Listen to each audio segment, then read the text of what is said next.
माजी मंत्री सुनील केदार यांना जामीन मंजूर झालाय। मुंबई हायकोर्टाच्या नागपूर खंडपीठानं केदार यांना दिलासा दिलाय। केदार यांचा जामीन मंजूर करण्याचा आदेश नागपूर खंडपीठानं आज दिला।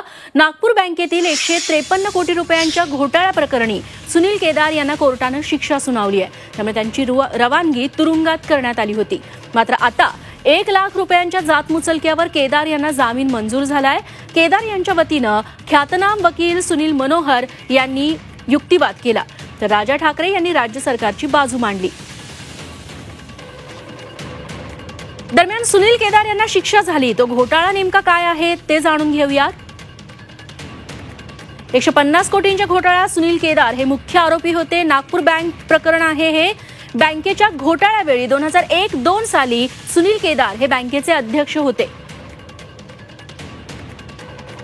नागपूर जिल्हा मध्यवर्ती सहकारी बँकेनं खासगी कंपन्यांच्या मदतीनं बँकेच्या रकमेतून शेअर्स खरेदी केले होते। त्यानंतर या कंपन्यांकडून बँकेला कधीच खरेदी केलेले रोखे मिळाले नाहीत, रक्कमही परत मिळाली नाही। 22 नोव्हेंबर 2002 ला सीआयडीनं कोर्टात आरोपपत्र दाखल केलं। 11 पैकी 9 आरोपींवर गुन्हे दाखल झाले।